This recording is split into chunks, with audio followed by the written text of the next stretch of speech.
Hey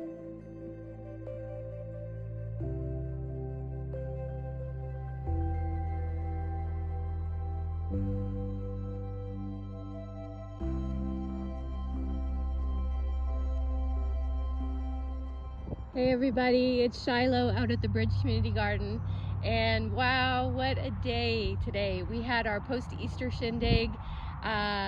It seems incredible that just a few hours ago this entire field was filled with bounce houses and Kona ice and taco trucks and hot dogs and ring tosses and you name it. It's all cleaned up and the sun is going down, and I'm out here in the Bridge Community Garden, and I thought I'd give you a really quick update and then also show you a little bit of an issue that we're having and hopefully a really interesting and quick fix that we've got for it. So I'm going to start. A few weeks ago, our kiddos started some seedlings inside in the kids ministry room, and we had those seedlings in trays and under lights. And then I guess starting about a month ago, I did a process that's called hardening off, and I would come up here pretty much every day and gradually start introducing the seedlings to light and wind and outside conditions, and that's called hardening off. So it just kind of prepares them so that they're a little bit stronger, so that when you do transplant them and they get a little bit of transplant shock, they're a little bit hardier by that time. So here's some fun stuff that we have. The kiddos planted tomato seedlings, and look at those are doing really good. I would say the stem on that is better than pencil thick and seems to be really happy. They planted some calendula flower seeds, and the calendula is really cool. It will flower, and the calendula flower, you can actually harvest that and dry it, and it's got really healing properties. So you can make it into an oil or a salve, and it will heal skin irritations and cuts and all kinds of stuff. So, but this bed here, and just because it's a flower, it's helpful and beneficial to have here in our tomato bed. So this whole raised bed is all the tomato seedlings and calendula that the kiddos started.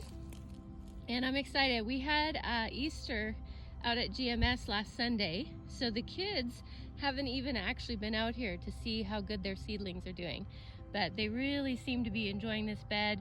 This particular bed was filled with a good compost, so yeah, they're doing really good. Okay, and then over here, I'm just showing you the kiddos stuff right at the moment. I had planted a few other things that are just kind of more carryover from winter.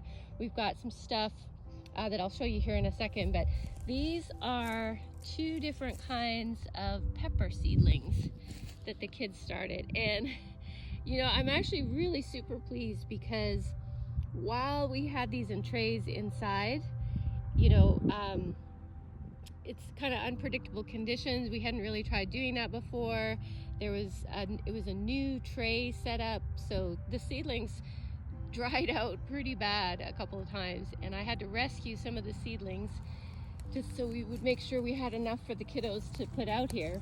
And I'm just really happy with how they've taken off now that they're out here. So this is a mixture, and I have no idea anymore which is which, but we'll find out when they start to flower and set fruit. This is a mixture of jalapenos and I think it's called sugar peach pepper. So that's going to be really interesting when we start to be able to harvest those. And so that's it for the kiddos seedlings. And then Ann and I came out here the other day, a couple weeks ago, and planted some seedlings in some of the beds. And we did some pretty intensive planting. On this back side, we planted okra, and it didn't really come up too good. We got 2 seedlings out of the entire row, so I'll be replanting that. But this is okra back here, and then this row is a mixture of dragon bean, bush bean, it's just called just a regular green bush bean, and then some soybean. And everything's coming up pretty good. I'll come back to that. And then this front row, I believe, was a Chanterelle melon. Which a Chanterelle melon is a true cantaloupe. Most of what we see here in the North America, especially United States, that we call cantaloupe is actually a muskmelon. But a Chanterelle melon is a true French cantaloupe. And I grew that in Doolittle Garden last year, and they were really, really good. The only thing is, as soon as they're ripe, and this has nothing to do with watering, it's just a characteristic of this melon, but as soon as they're ripe, they split. So you have to be quicker than the ants. But they're really, really super good. Okay, so here's our issue and what we're gonna do about it. So down at this end, you know, we have a nice, pretty, bright green, and these beans here are doing really well. And then as we move down the row, they get lighter and lighter and more yellow. And down here, you can see they're not doing as well. They're not getting their new leaves as quickly. They're quite yellow. And more than likely, that is because of a nitrogen deficiency. So these are nitrogen fixing legumes, and so they're heavy feeders. And because, I'll just kind of show you, because our soil, our compost, what we use to fill the beds is so woody, any place where wood is decomposing in soil, it's tying up a lot of nitrogen.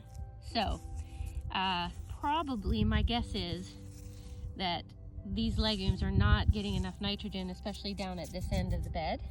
So the fix for it, I'm really excited about this. So I personally love the idea of not introducing, I don't just love the idea of not introducing chemicals. As long as it's in my power, I will not introduce synthetic chemicals or fertilizers or herbicides or pesticides anywhere that I'm growing food. So everything is 100% natural. It's the way nature would do it. And I think that produces the most nutritious food. If you care for the soil, the nutritious food is just going to be a natural byproduct. So how do we add nitrogen for these beans without adding any synthetic nitrogen? So there's two ways we're going to do it. The first way is in this bucket right here.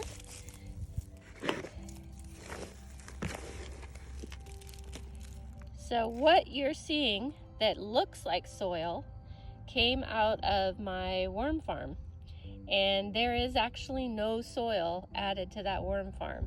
So everything that looks like soil is actually worm poop.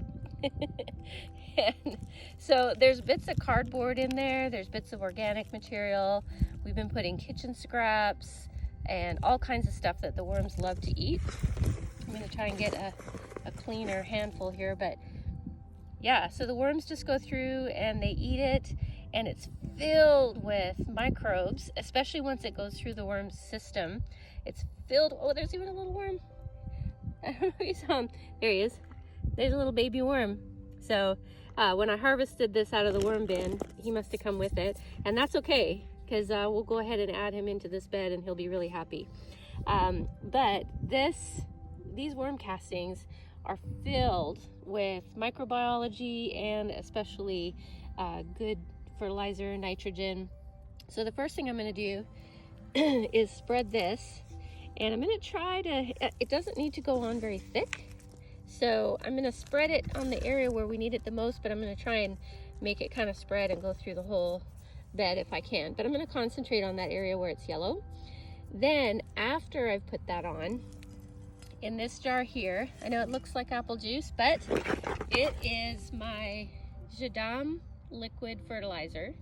And I did a post on my personal Instagram and Facebook the other day about how to make Jadam liquid fertilizer, but basically you just take really healthy, really thriving green non-toxic plants, and you chop them up and you put them in water and you let them sit in water over time, and all the vitamins and minerals and all the good stuff that comes out of those plants goes into the water, and the microbes help that process, the fermentation helps that process, and then you end up with this fertilizer that is absolutely priceless. And I have my watering can here because we're going to dilute it about 1 to 30. So I'll pour a little bit into this. This is a 3-gallon watering can, and I'll just pour a little bit out of this tall mason jar. And I'm going to pour that over after I've spread the worm castings. And the reason for that is because I want it to wash through. So that water and those nutrients will actually wash through the worm castings and wash it down into the soil so that it gets near the plant's roots. One of the things I didn't realize until I got into this is the nutrients, even the fertilizers and stuff that people put on the soil, that's not actually what the plant eats, and a lot of times the plant doesn't even have the ability to uptake those nutrients. It's actually the microbes in the soil. So as the plant is absorbing its energy through photosynthesis, that energy is going into the plant leaves, it's being converted, and then the plant is putting out through its roots these exudates that feed the microbes. Then the microbes thrive and they gather around the plant's roots, and then they produce and basically poop out the nutrients that the plant needs from the soil. So very, very connected system, very, I think the word is symbiotic. They're dependent on each other. They do better if you don't do anything to disrupt that relationship. So that's why I like to try and keep it natural, because when you introduce synthetic chemicals, there's just tons and tons of ripple unintended consequences that we can't see. So I'm going to go ahead and spread this on. I'm going to go ahead and attempt part of this one-handed just so I can show you, and if I have to, I'll break it up, but let me see if I can do this. So, and then there's actually a little baby borage plant, and that's a seed that we put in, Ann and I. That borage plant, that's actually edible, and it tastes very much like cucumber, highly nutritious. It produces a beautiful flower that is also edible that attracts pollinators. So if we can get pollinators around this bed, we're going to get more beans, more okra, and more cantaloupe. So I just take the worm castings and just go ahead. There's our little worm in his new home, and I'm just going to go ahead and spread that around pretty thin. It does not need to be thick.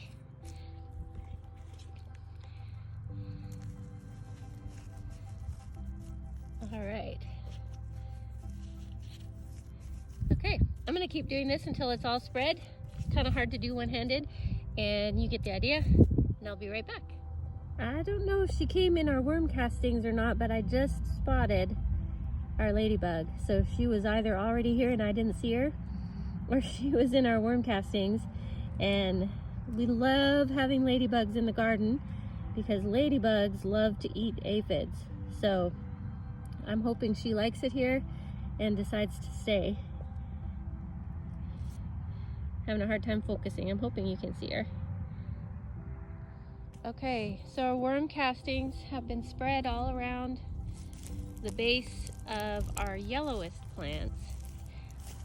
I couldn't go all the way without spreading it, I think, a little bit too thin, and the ones that need it the most not getting what they need. And you'll see there's little pieces of shredded paper in here, lots of shredded cardboard, and that's just stuff that I've thrown into the worm bin, and that'll just break down, and our little guy is already heading down into the soil.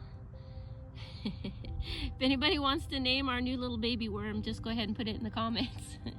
Okay, so now I'm going to take our JLF, our Jadam liquid fertilizer, and I'll try to do this one-handed. Let's see. I will tell you, I mentioned this in my post about making JLF, but when you first are fermenting all that green plants, we sometimes call it green manure, in the water, I think I said it smells like 6 cows died in your bucket. It smells so bad. But I can tell you, this is several months old. I've had this, and this jar was full. And if I smell it right now, it has no smell at all. So if you leave it long enough, but the thing is with the JLF, once you have your bucket started, you can just keep drawing out of it and keep adding to it, and you never have to clean that bucket out or empty it or start over.